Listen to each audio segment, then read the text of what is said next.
thinking about LGBTQ matters, but realizing how it intersects with so many other things. And so my son and I thought it'd be fun to just talk about our own journeys.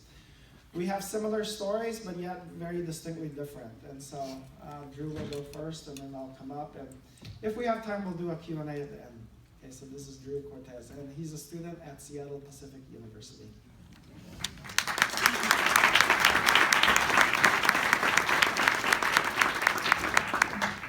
Can you guys hear me? Hi, my name is Drew Cortez. I'm 19 years old. I am the gay son of a pastor. And I am a Filipino American. I grew up in Los Angeles County, California, but I currently go to school in Seattle, at Seattle Pacific University. And just a few days ago, I was at school, sitting in the library, talking to one of my really good friends, Nathan. And I forgot how we started talking about the subject, but he said something that kind of surprised me. He said, I hate the word change because I don't think people actually do that. I don't think people change. And I asked him like what he meant by that. And he explained to me how we don't really change, we just do things differently than we did before. And we are just a product of every single choice we have ever made in our life. We're still the same person, but we just learn from those things and we do things differently now. And that kind of got me thinking about my own journey in my own life and my own struggle with accepting different parts of my identity. You know, like everybody, I struggle with like a lot of self-loathing. I have so many insecurities, and it was especially really bad in grade school, especially middle school and high school. I had always known that I was Filipino, but I didn't really understand or start to understand what it meant to be a person of color in this world that we live in until I was around 10 years old. And I distinctly remember the very first moment that I started becoming self-aware of my race. I was in my first musical theater production, and we would rehearse in a small dance studio, and there was a wall of mirrors, and I was standing there looking into all of our reflection, and suddenly I noticed that I was so dark compared to all the other white kids around me, and I looked so different than everyone else around me. And for some reason, I started getting really uncomfortable about that. And I started being really self-aware of how I looked and how I was standing and how I was acting. And from then on, I started noticing every little thing that people would do or say to me that would make me feel different because of how I looked and the ways that they would point out my race. Random people I knew, random people, they would just ask me like, hey, where are you from? And then when I say I'm from down the street, they're like, no, where are you from? Or some people wouldn't even ask that. They just immediately assume I was from Japan or China or any other Asian country they could think of. And I would get made fun of all the time for having chinky eyes, or for being really short, or for looking really dark in pictures.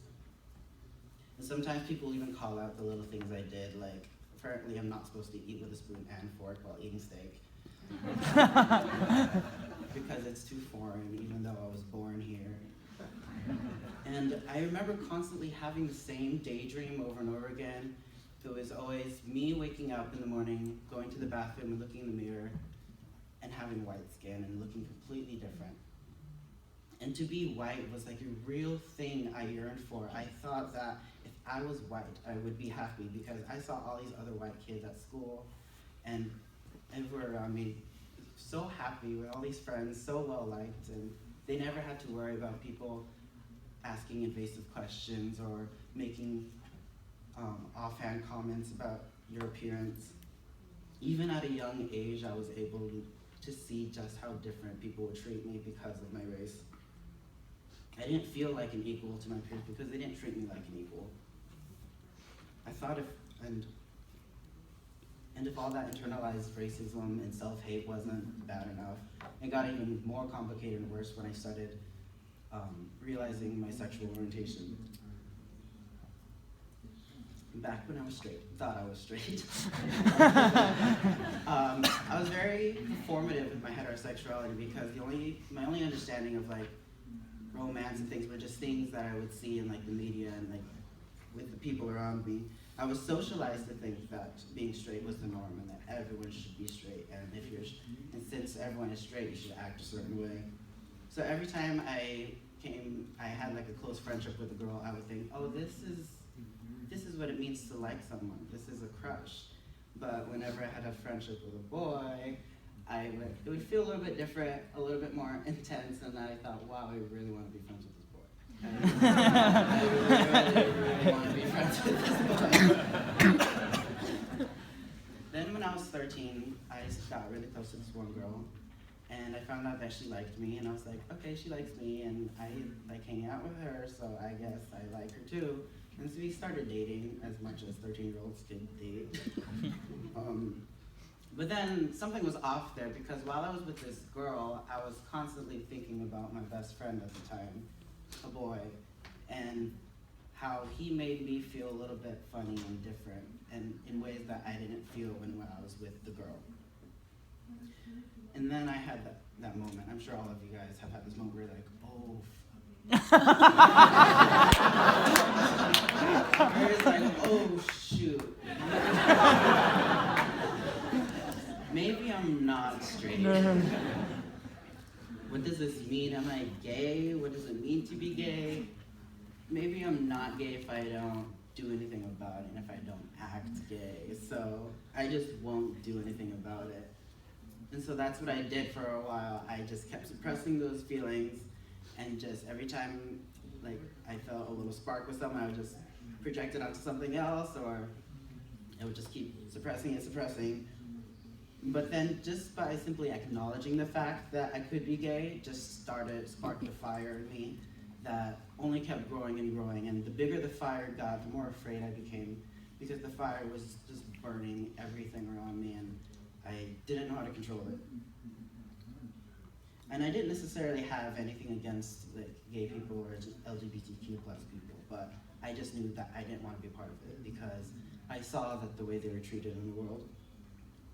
And because I am a pastor's kid and I am a Christian, and all of my social circles were Christian, I was really afraid of being gay, because I knew that if I was, then my whole world would fall apart.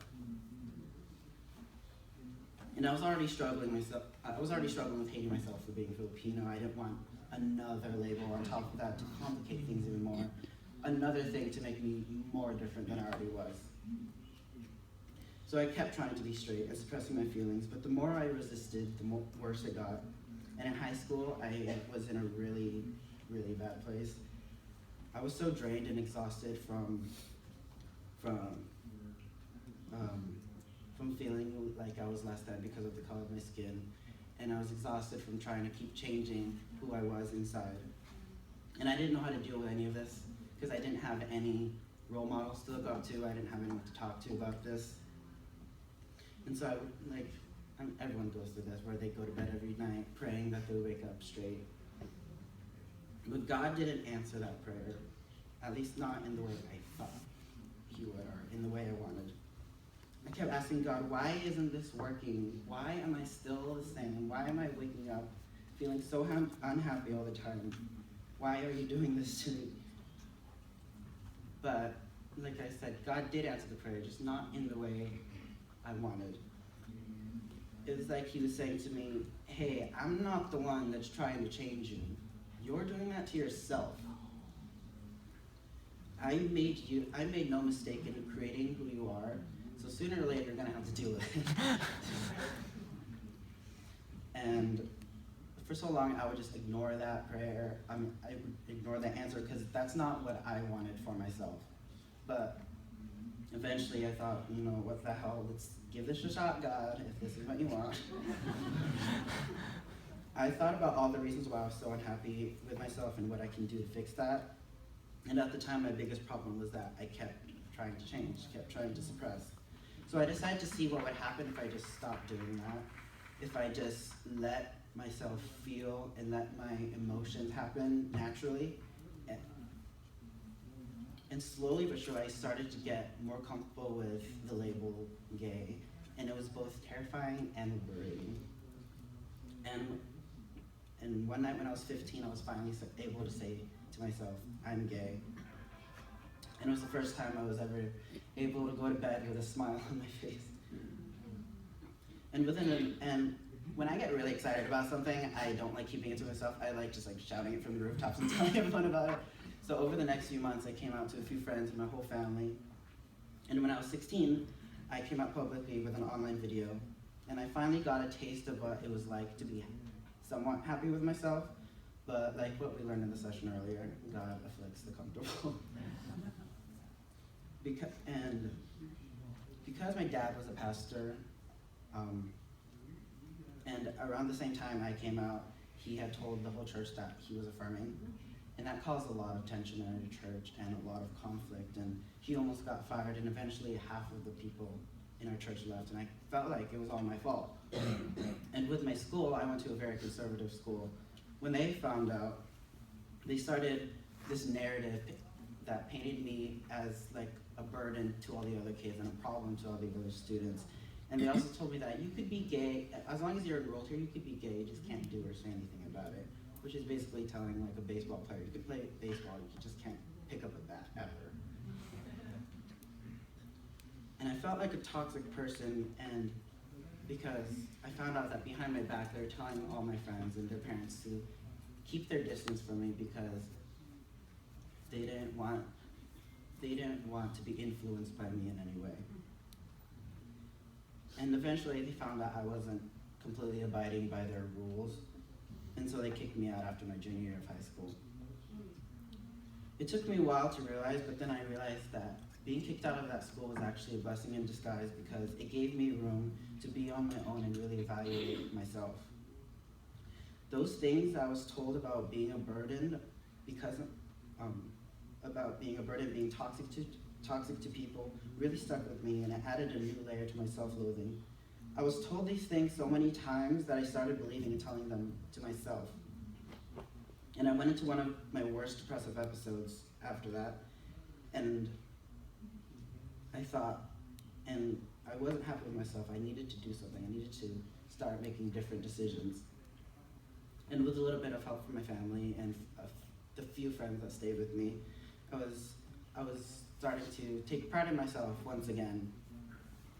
And I learned that my sexuality doesn't inherently make me a bad person. I don't make my bad decisions because of my sexuality.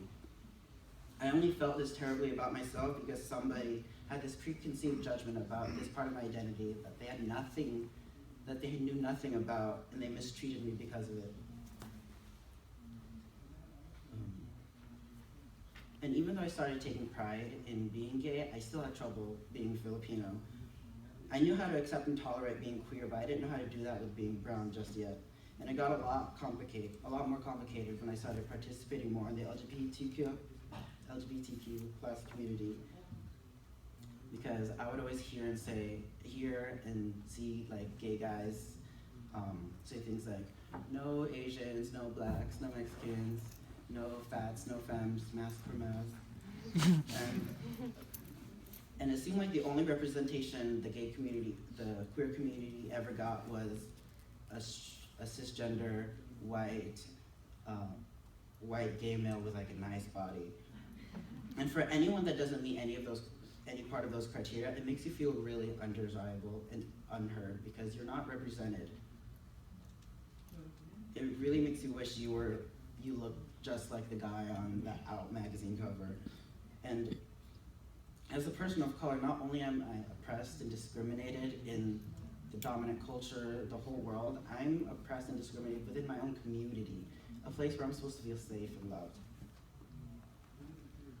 It's difficult to fully accept myself as a part of the LGBTQ plus community because I can't accept myself as a person of color because both identities affect how I experience life in both communities. But again, with with accepting my queerness, I started to realize that the only reason I had all this self-hatred was because the world was constructed to believe that whiteness was the ideal. And then when I realized that, again, I was able to take steps necessary to unlearn all this internalized racism and all this hate for myself and for other racial minorities. I had to dismantle to rebuild. I now realize that my journey to loving who I am as a person kept following a pattern. All of the things I hated about myself, my race, my sexuality, I was taught to hate. I didn't naturally dislike these parts of myself, and all this internalized racism and homophobia negatively affected the way I viewed other people as well. Every day I'm constantly having to check myself. Why am I judging this person? If this person were white, or cisgender, or straight, or a man, would I think differently of them? And unfortunately, a lot of the times, the answer is still yes. If I am subconsciously judging somebody because of their race, gender, or sexuality, it really shows more about the hate I still have in my heart. And most of it comes from a dissatisfaction with myself. When I started to learn how to love every part of my identity, it opened up my heart to be able to become more compassionate and loving to everyone else, which I think is the most important thing I need to do as a Christian. In the words of RuPaul, if you don't love yourself, how in the hell are you gonna love somebody else? And self-acceptance is an end game. It's an everyday battle. There's always going to be times where you don't feel good about yourself, and self-love takes practice, and it takes courage. And once you start knowing what you need to do to feel good about yourself, it gets a little bit easier. Those hard days will still be there, but if you keep working at it, you'll know what you need to do as an individual to feel confident again. And for everybody, self-love looks different, and you have to do what works for you. You have to learn how to be a little bit selfish sometimes and start doing things that make you happy without thinking about what other people think of your hobbies or your interests. For me, I feel confident when I wear clothes. I think I look good in, and when I play around with my appearance and listening to music that feels empowering, and choosing happiness might require a few sacrifices as well. Just this year, I moved out of my hometown to Seattle because I felt like I needed to change my environment, and I also had to remove a lot of close people in my life because our relationship was becoming more toxic than it was life-giving. Moving to Seattle and reevaluating my relationships with people were hard, but I know in the long run it's going to be worth it because I'm already starting to feel happier because I made those decisions. But right now, the best thing I found that really helps me feel confident about myself is by spending time with and putting my energy into people that I can relate to and people that can support me in ways that I need. Most of my friends right now are either people of color or queer. And when we're together, we're able to uplift each other, and we're able to celebrate ourselves and each other together. And self-acceptance is a choice you're gonna have to make every day. It takes work. If you think about all the parts that you don't like about yourself, who was the first person who told you that that part of yourself isn't acceptable? Who told you that it's not okay to be gay? Who told you that it's not okay to be a person of color? Who told you that natural hair is unprofessional? Who told you that you can't live a full life because you're disabled in some way? Who told you that because you're a boy, you have to act a certain way? Who told you because you're a girl, you have to act a certain way? Who told you that you have to choose between being a boy and a girl? Because it sure as hell wasn't you. At least not at first. And I can almost guarantee that it wasn't you who first told you that. It was the world that told you that. And you have to allow yourself to feel through all the pain you've been going through. It's really hard to do, but exploring your feelings really allows you to discover where all your insecurities come from. I know it's not fun being happy. I mean, it's not fun. Pain isn't fun, but pain means that something is wrong. And once you find where that pain is coming from and why it's there, you could start working to rebuild. And you can't control the ways in which you are oppressed or how life treats you or the way that you were made, but you can control how you respond to it or what you do with how you were made.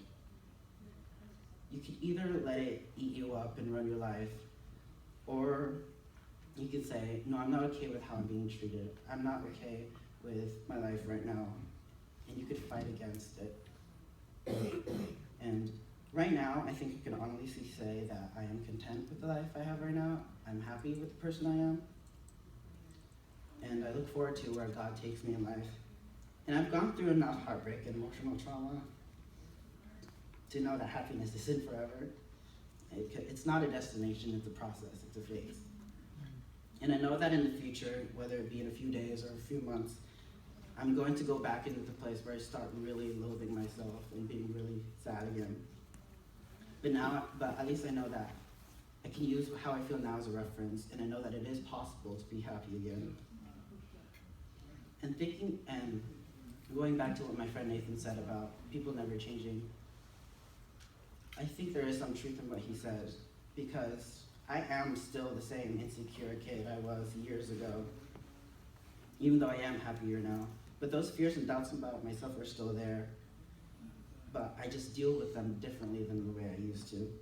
In the future, I'll probably run into new struggles about myself and that I don't know how to cope with. I'm gonna have to learn how to deal with those again and build on top of that and keep creating new parts of myself.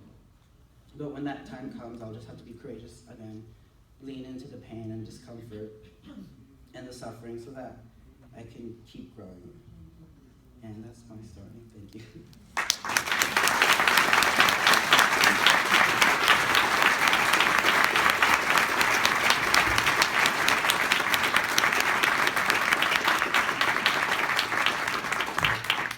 Thanks so much, Drew. Drew has been not only my son, but a mentor to me. He has taught me so much about life, and I think our stories are so intertwined. We, as you know, we're both Filipino, and I would say that I was raised as a Filipino white supremacist. And I know that might sound like a weird thing, but I was socialized into believing that my brown skin was unattractive and that being light-skinned was what was beautiful. You know, when I was first born, my mom told me that I was the talk of the town. I was born with very light complexion. People called me the mestizo baby. We moved away from the Philippines to the United States when I was 4. And in the States, I played outside a lot, got really dark. When I was 10 years old, we vacationed back to the Philippines. And when we arrived in my province, coming out of the taxi, here I was, my mom comes out of the taxi. I was a 10-year-old kid standing right next to my mom, and my aunt comes to greet my mom and was hugging my mom. And my aunt asked my mom, "Where's Danny?" And my mom said, "He's standing right next to me." And my aunt looks at me and says, "Oh my God, he got ugly." I remember not knowing what to do with that, but I do remember as a little kid, my mom pinching my nose and saying, your nose has to look more puti, or literally means more white. And I know for a lot of people sitting here, that sounds so bizarre. It's like, what do you mean? But this is my story and so many people's other stories that grew up in a very brown culture where we grew up idolizing somebody and some people that we are not. And it's just been this long journey of trying to figure out what beauty is. And so, for me, white supremacy isn't about wearing a white hood or burning crosses. It's this internalized belief system that I have that for some reason in my culture elevated a certain race. And in so doing, standardized beauty, and where this beauty for me became this globalized collective consciousness that it's so hard to fight against. And so often I ask, I've said to myself, like my son has said, I wish I were someone else. And maybe you might have a different story, not about being brown, but if you have that, if you have that wish that you wish you were someone else, then that alone ought to tell you something that you don't receive and accept yourself. Because in Genesis, when God created the heavens and the earth, He declared that it was good. And the Hebrew of that term good doesn't just mean good. For some reason, the King James chose to take out another element of what that word means, but the word actually means beautiful. And so if you look at that way, God saw everything that He made and He said it was beautiful. And I think part of the sin process in humanity is somehow de-beautifying everything when God in fact sees every single person here as a thing of beauty. And I know part of my deconstruction unknowingly was actually trying to figure out, you know, my understanding of you know, the LGBTQ community, and it began maybe for me in 1994, my 10-year class reunion. It was the years before Facebook, where you had no idea how your friends looked like or what they were doing. I remember being at the Queen Mary in Long Beach, and I had a friend, you know, come running to me, and I hadn't seen him in 10 years. And he was just overjoyed, and he was saying, Danny, guess what? I was just crowned Miss Drag Queen USA. And he was just bubbling with joy, telling me how difficult it was to be crowned that. And then he flips the switch and says, Danny, what have you been doing? And I said, well, I just got ordained as a pastor. And I kid you not, without saying another word, he got up from where he was sitting and walked away. I remember thinking, what just happened here? I mean, I didn't say anything against him, but for some reason, there was something about my presence as a pastor and probably as a Christian that made him feel unsafe. But I remember thinking also, you know, the drag world to me was very peculiar, and the words I remember using it was very weird and unusual. And I know for me it was very personally unattractive. And so, you know, as I was thinking about just beauty, you know, through the years and just the theology of beauty, I began to realize that the world we have created is a very heteronormative world where it's a very cisgender reality that we operate in. And because of that, like Drew said, this is what we think what beauty is. Whenever you center something, that's how you standardize it. And so I remember one of the elders at my church gave a talk. And he's this older guy, you know, and just kind of this, you know, exudes machoism, right? And he said, I remember back in the day, you know, when Sean Connery was James Bond. He said, back in the day, you know, hairy chest men were looked at with delight. And he says, nowadays, you know, us hairy chest men, you know, we try to have to cover up. And he says, I don't know what happened to the world, but hairy chest is no longer in. And, you know, there was the people, you know, in the congregation chuckling. But I remember thinking, why is that?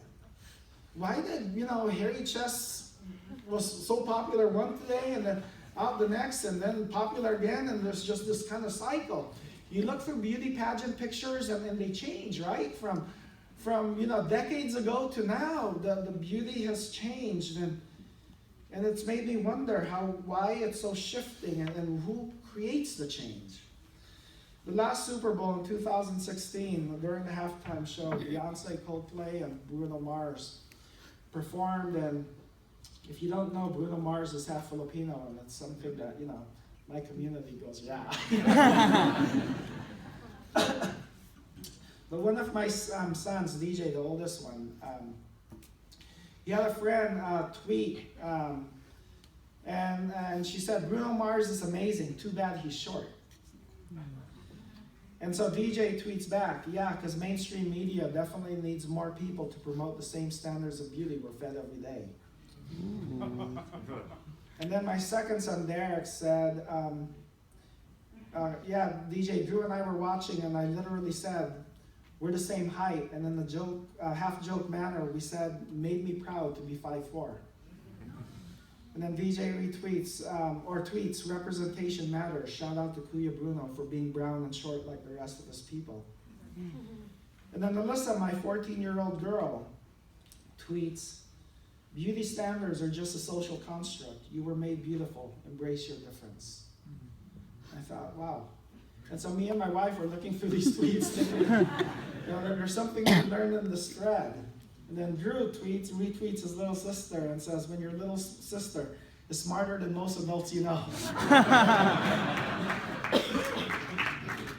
And then my oldest son, you know, he was called out. He was, you know, some of his friends said, why are you shaming our friends for tweeting that, you know? And then so DJ writes this private message, and he says, sorry you see the shaming, but I hope you believe me when I say love was at the heart of it. Love for those that don't get much love in our society. In this case, I was particularly trying to stand up for people that are subjected to a very particular standard of beauty.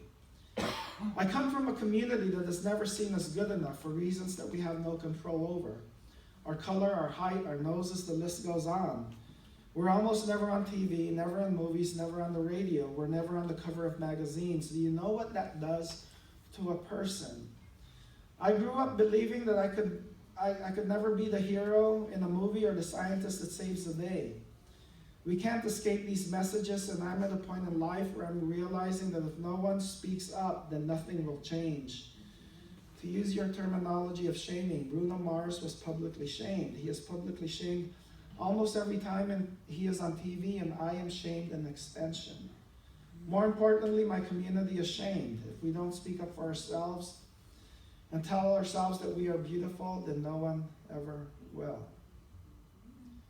And so my 14-year-old daughter, again, goes on another social media, Instagram. And she posts this. She says, I've been waiting to make my 400th Instagram post, a special one. This one felt right. I'm Filipino, 5'3", 32A, size 3 waist. Flawed. These are some of the things that make me me. What are the things that make you you? Whatever things those are, know that you are beautiful. And so I'm reading what she wrote, and it's on my phone, and I'm thinking, did my 14-year-old daughter just post her bra size on social media?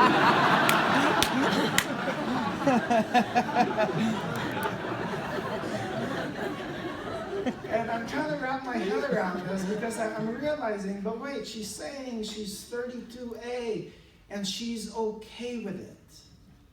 I'm thinking that is so beautiful. That my daughter and all my children are learning to accept who they are, because, if I can't accept myself, then who will? And so my wife and I began having this conversation with ourselves, and it's something that, it's not just about, for a lot of Filipinos, our height is far less than, the normal, in America. And for a lot of Asians, we're emasculated into thinking that if you're not a certain height, then you're not man enough, or you're not good enough for someone else. And there's a lot of messages, right, that are telling you that because of your body shape, you're too wide, you're too narrow, your feet are too big, your nose is the wrong shape. There are messages that are telling you that you're not beautiful. And like Drew said, someone told you those messages. And I guarantee it was not God. But we've all been led to believe a lie, and this lie has been perpetuated by some kind of socialization. That is evil, that is wrong, it's a lie, and it is not from God.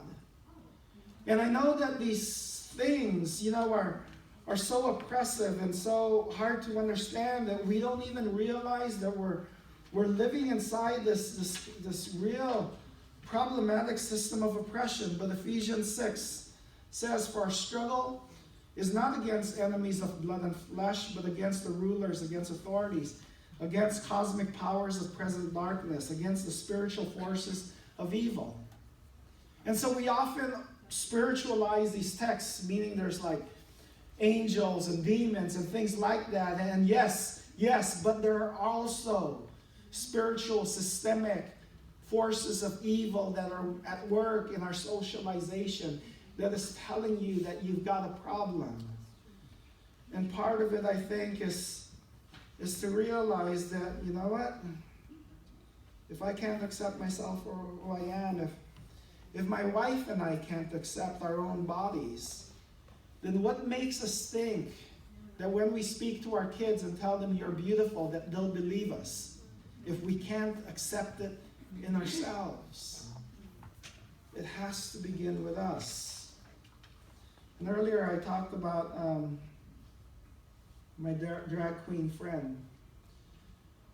And so I think about 8 months ago, we actually got reconnected. I saw him as a friend, as a person that, that I could add on Facebook, and so I added him. And then and he had no idea what I've gone through, right? As a pastor, having this shift in my journey. And so I wanted to make things right with him, and I found out he was still living in Long Beach and doing drag shows in Long Beach. And so, I reached out to him and I said, hey, David, I want to come out and see your show. And silence. with what is this? But a few weeks later, he actually, surprisingly, messaged back and said, well, it's on Sundays at this time. And it was short, sweet, and that was it. And so this was actually a few months ago, and I remember thinking, I want to go visit because, he's going through cancer, and I want to be there to support him, and, I just want to apologize for whatever, what my personhood, caused on him. And I had never been to a drag show before, and I was a little bit nervous about it. I remember trying to find all my friends from church, especially the gay guys at church. They come with me. None of them were able to because it was late Sunday night, and they had work the next day. But I ended up going anyway. It said 10 p.m. I didn't know that they wouldn't start till like closer to 12. And so I was just kind of sitting there being awkward, and then the place got packed. It got really packed. And then I saw the first drag queen come out, and it happened to be my friend. And when the music was blaring, and she started lip syncing and dancing and just performing, and then all of a sudden the whole energy of the room just elevated. They were hooting and hollering, and then they started pulling out dollar bills, and I was thinking, what's going on? I don't know what's happening here, but I was like, just trying to figure this out. And so I stayed and I watched performer after performer, and I felt like I was the person that was like, doesn't belong in this place. But the more I watched, and when my friend came out again, I think, an hour and a half later, I saw that this whole community of people were celebrating my friend. I remember thinking, there's no other place where my friend will be loved and affirmed as in this place. There's no other place. I remember thinking, these people that are watching don't give a damn about what the social standards of beauty are in the outside world. They're saying, this is beautiful, this is what we celebrate. And I remember thinking, oh my gosh, these people are so free from these systems of oppression, of what beauty should be or what it is not. And that they were so free to celebrate that by the time I was like looking at the crowd and then I looked back at my friend, it was like scales fell from my eyes and I thought, oh my God, she is beautiful. And it was just this weird thing where I pulled out my wallet, took out a 20 and got some change. And then I started throwing dollar bills and I was like cheering my friend on, and I remember just thinking, what just happened? And so I come home, right, and the next morning I wake up, go to the restroom, kind of get ready, and I look at myself in the mirror. I look at myself,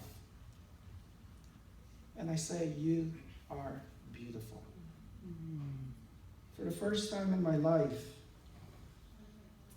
I was able to fight against the things I was taught in my childhood. And the same thing that saved me was kind of like King David being confronted by Nathan the prophet, but my prophet was a drag queen. And it was at this drag show where God showed me how beautiful every person is.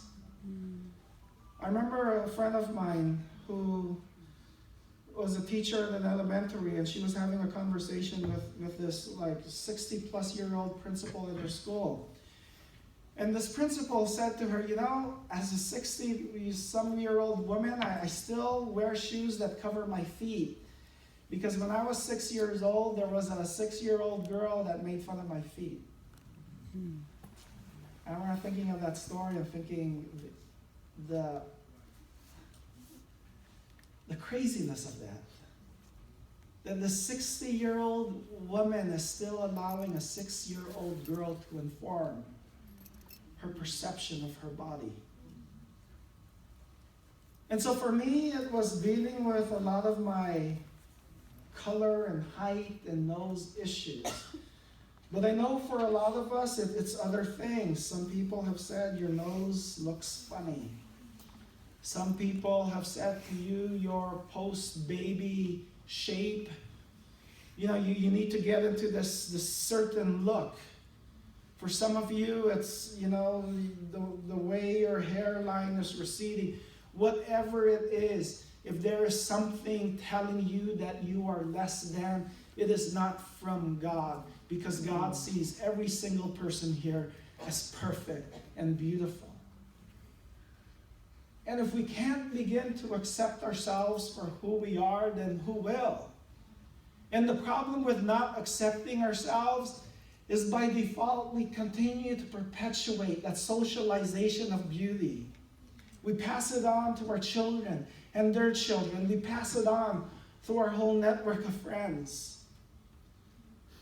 And so, this thing of being set free, it's as Dostoevsky said, beauty will save the world. There's a lot of truth there. It's going back to the Genesis account, right? Of God saying that he looked at all creation, all that he had made. He not only said it was good, but it's beautiful. It's me on my own journey being able to see that heteronormativity shouldn't be the standard of beauty. A certain race shouldn't be the only standard of beauty. And that's why representation matters. There has to be people of all walks being on the stage at GCN. There has to be representation in Hollywood. There has to be representation in the churches. Because if there's only one gender and one race represented in leadership in our ministries or in our schools, then we are subtly perpetuating the very things that devalue the other.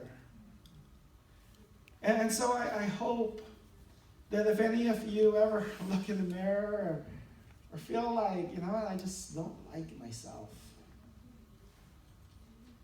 know that that's not from God. Because you are beautiful. God made you who you are.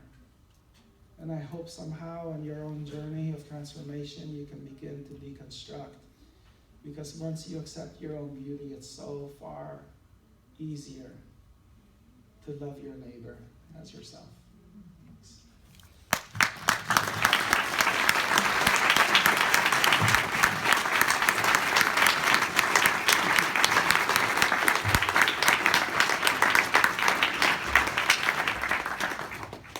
And so I think we have about 12 minutes for Q&A, and so we could answer you and I any questions that we can't answer. Can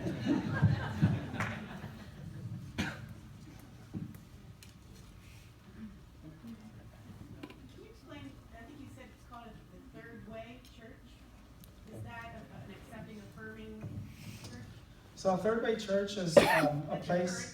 Yeah, our church is a Third Way Church. It's actually patterned after GCN. My wife and I attended our first GCN in Chicago, where there were side A and side B Christians worshiping in the same space. And so as a church, we don't hold an official theological position, not on just LGBTQ theology or marriage equality and things like that, but we allow people to be on their own faith journey. And so in our church, we have two pastors. I'm an affirming pastor, and I will officiate same-sex marriages, and I have. And my co-pastor, she's non-affirming, and she wouldn't. And so, we're in this place where, are you still my sister? Am I still your brother? And we say yes, because we are followers of Christ. And so we try to hold a space where we don't discriminate regardless of who you are. We're not saying to anyone, you can't teach Sunday school, you can't be an elder of the church. And so we actually now, for the first time in our church,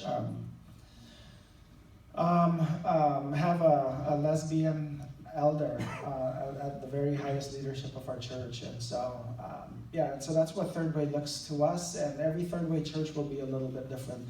It just means we're in process and willing to work through the disagreements.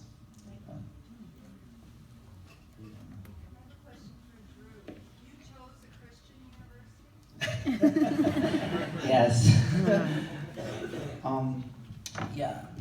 Every day I'm there and ask, why did I choose the Christian university?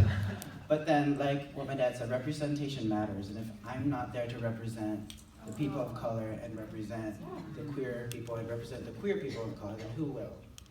So that's why I'm there.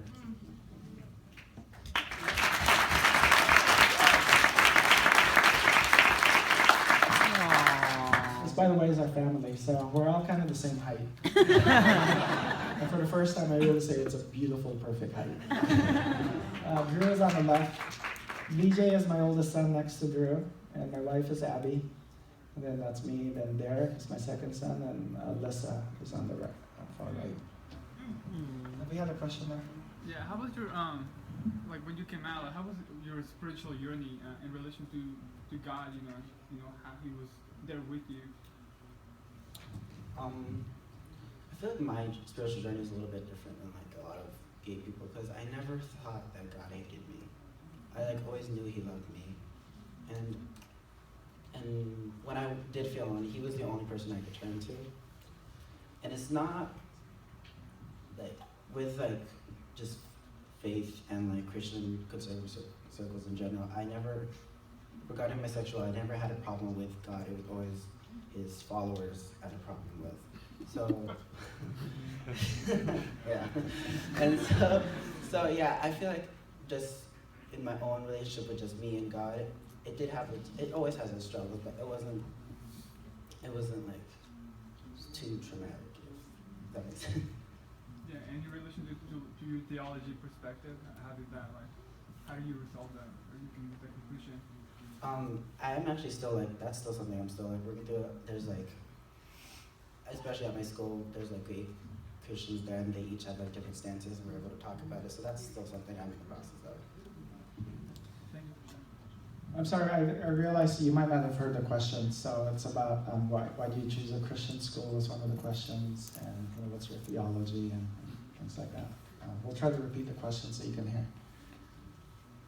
Back there.